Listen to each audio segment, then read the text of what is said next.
Hello, bonjour, je vais parler de Meghan Markle et le prince Harry. On va parler de Lilibet, on va parler de la reine d'Angleterre. Comme vous le savez, Lilibet, c'est le petit nom que la reine d'Angleterre avait reçu de son père parce que sa petite sœur n'arrivait pas à prononcer son nom Elisabeth et elle disait Lilibet. C'est un prénom qui lui est calé parce que son père l'appelait comme ça et du coup, personne d'autre l'appelait comme ça qu'à part son père et son mari, le prince Philippe, d'après certains. Alors, pourquoi j'en parle? Parce que les journaux nous ont réchauffé des histoires de quand la reine était vivante.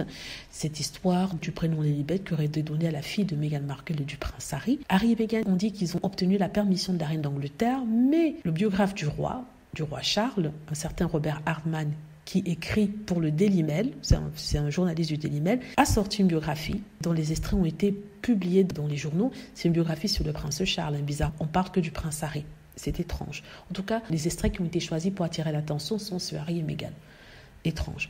Donc, celui-ci nous dit en fait que la reine était furieuse, et qu'apparemment un aide du palais, dont on n'a pas le nom, lui aurait dit qu'il n'avait jamais vu la reine furieuse de la sorte. Premièrement, ce que je me pose comme question, c'est est-ce que la reine a été la seule à avoir été appelée Lilibet? Le prénom Lilibet existait bien avant la naissance de la reine d'Angleterre et il y a plus de 3000 personnes dans le monde qui s'appellent Lilibet. Donc ce n'est pas un nom exclusif, ce n'est pas un nom inventé. Donc c'est pas comme si il y avait personne d'autre sur la terre qui s'appelait comme ça. Je vois pas pourquoi elle devrait s'énerver. Et deuxièmement, je dis aussi ceci. Toute autre grand-mère, arrière-grand-mère aurait été heureuse que sa petite-fille ou son arrière-petite-fille puisse être appelée Lilibet et porter ce nom-là, de telle sorte qu'il reste des traces de ça pour que ça ne meure pas, parce qu'après elle, ça ne restera plus. Vous voyez ce que je veux dire? Mais si la reine s'est vraiment fâchée et énervée, chose que je ne crois pas, je crois être fausse, et que si elle s'est énervée, ça veut dire que vraiment elle est quand même basse. Hein. C'est le seul mot que je trouve pour dire ça. Quand même, s'énerver parce que sa grande fille porte son nom. Ça n'a pas de sens. C'est ridicule. Mais bon, je voulais dire ça, mais je n'y crois pas. En fait, pourquoi ça sort maintenant? Déjà, c'est pour vendre le livre de ce monsieur qui était un journaliste du Daily Mail qui a écrit un livre sur le roi Charles. Vu que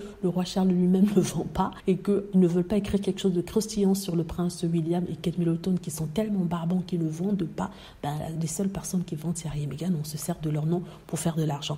Et c'est aussi une manière de détourner l'attention du problème d'Andrew, dont une cassette flotterait, n'est-ce pas, une cassette de ses ébats avec des filles mineures, flotterait quelque part. Et c'est un mini-scandale qui devrait éclabousser la famille royale. Anyhow, dites-moi ce que vous en pensez. J'espère que vous avez aimé la vidéo. N'hésitez pas à cliquer sur like si c'est le cas, à vous abonner pour plus de vidéos et à cliquer sur la petite cloche afin d'être averti lorsque je poste une nouvelle vidéo. Merci.